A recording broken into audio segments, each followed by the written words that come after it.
Hi, it's Sandy Wiley. Today, I wanted to talk about something that pertains to me. That's why I'm doing this video. About outcomes. How not to be attached to the outcome. Now, why I'm going to talk about this and why it's very important for me to discuss this is because two things happened to me.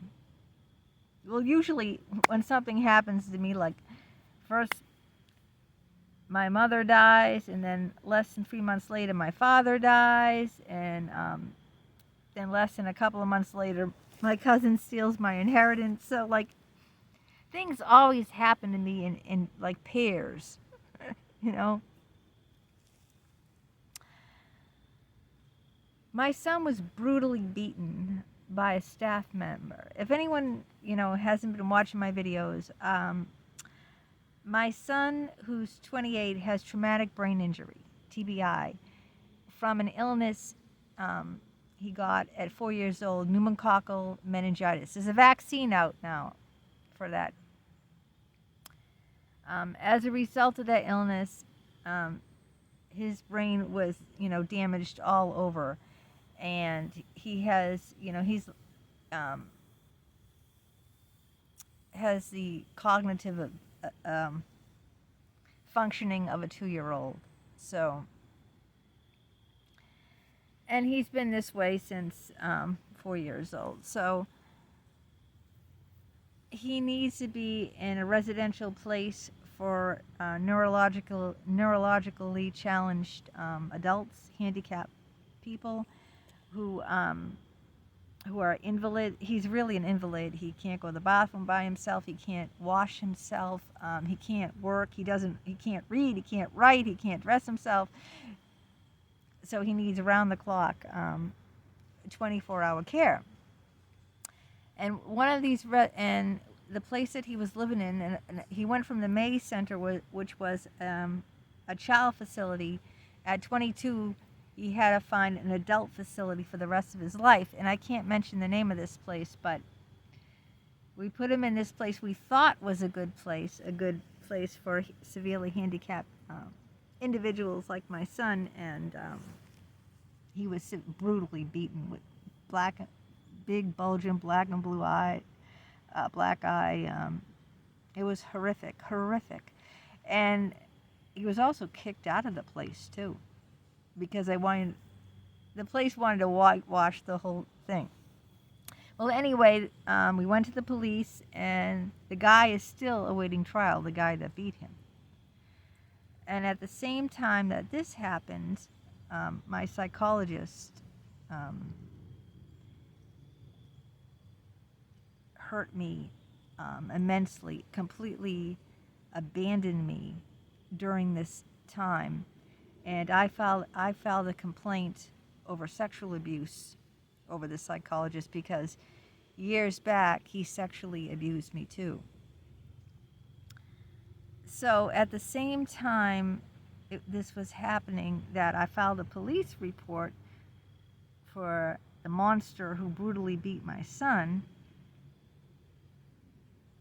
And that's still 2 years later waiting trial. I went to the board and I filed a complaint against my psychologist for sexual abuse and abandonment, and just a lot of, but these were happening simultaneously. Now, 2 years later, both of these people, the monster who beat my son is still awaiting trial. There hasn't even been a trial date set. It's still going through the red tape in the courts. Same with my psychologist. They've had meeting after meeting. The licensing board for psychologists in Massachusetts has been meeting about it, but nothing has been resolved. So I just got an email from the executive director today saying that he knows nothing about it, that is still being reviewed by the licensing board. And every month that goes by with my son, there's another extension with the monster. Another extension. It's been 2 years now. 2 years. This happened in August. Both things happened in August of 2021. Okay, so it's over 2 years because what is it? It's October of 2023. And I'm sitting there racking my brains out like, so upset and so frustrated and so hurt about what happened. And I'm thinking today, because I always think about what am I going to talk to you guys about for my video. And I was thinking that I really need to detach myself from the outcome of, because, well, first of all, we'll go into why I need to detach from the outcome, but I have no control over what the courts do, I have no control over what the licensing board for psychologists do. We talked, I filmed my son with the black eye. I said, who did this to you? And he answered, because I said he has the mentality of a 2-year-old. A 2-year-old can answer a simple question like, name someone, who gave you the cookie? Daddy. Oh, you know what I'm saying?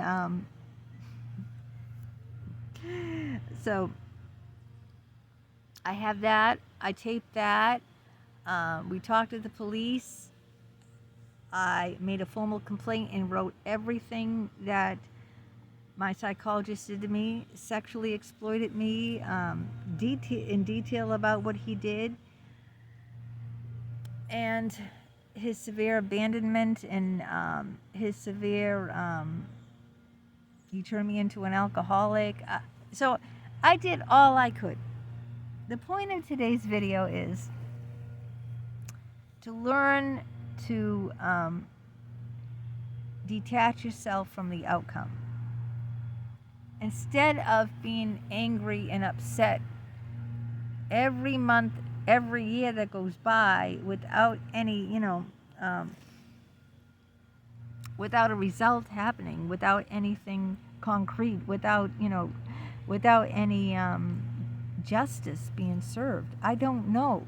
See, I don't know if that will ever happen, when that will ever happen, and I have to just let go of that because it's just hurting me over and over again not to let go of that, because if I hold on to that, what purpose does that serve? See, so this is how I'm trying to tell you what I'm dealing with, how holding on to something when it's out of your hands. God grant me the serenity, to change the things I can, to accept the things I cannot change, and the wisdom to know the difference. Now, you guys have all heard of that, right? You've heard of that saying. And it's true. And this is what I'm doing. I did all I could. I did all I could on both cases. I talked to the police. The police was called in. We filed a complaint. It's in the courts. There's nothing I can do to hurry the court. If you all know all the red tape that is involved in these things. There's nothing I can do to hurry the licensing boards either, right? I made a formal complaint. I wrote down every detail of the abuse that the psychologist did. I've written books. I've written newsletters on LinkedIn about it. I put it all over social media. I talked about this. I talked about what happened to my son to make people aware of these institutions that you have to really, when you have like either a handicapped person that you love in one of these residences, or If you have an elderly parent in a nursing home, it's the same thing. They're both residential institutions. Your parent, your you know elderly parent who can't take care of themselves is at a nursing home, or you have a handicapped son or daughter who's in one of these residences that can't take care of themselves. You really have to look out for them. You really have to be aware, because there's so much, there's sexual abuse in these places. Girls are raped in these places because they're in these places because they can't defend themselves. They can't take care of themselves. They can't live on their own. They can't even live at home because they're completely an invalid. They need 24 hour care. You wouldn't be able to leave them alone and go out and get a carton of milk. They need round the clock care. They cannot be left alone, literally. It's like leaving a 2-year-old alone. So you really have to keep a sharp eye. But when you've done everything in your power, and you've done everything, then you have to learn to let go and accept that things are going to take time to resolve, and that eating yourself up alive because it's not going to get resolved overnight. Like, it's been over 2 years, and I'm no closer to getting justice for either my son or myself in either of these cases. And that's why I wanted to do this video, because I wanted to talk to you and tell you about, that you have to let go of the outcome. Once you've done the work, you've done everything you can physically do. Am I going to get drunk tonight on vodka because I wrote the executive director of the board and he said he has nothing to tell me? That after 2 years, the psychologist that sexually abused me is still out there? That after 2 years, the guy that gave my son a black eye and bruises all over his body, my handicapped son, is still walking the streets? Is that right? Of course it isn't right. It's not fair. It's not right. It's not justice. How do I feel about that? I feel horrible. I feel miserable. I want justice to prevail. This is my son. And they're just dragging their feet, And so I just have to learn to let go of the outcome and just tell myself that, whatever happens, I did my best, and I can't do more than that. I can't do more than my best. I've done everything I possibly can. I can still inquire about these things, but I can't do any more.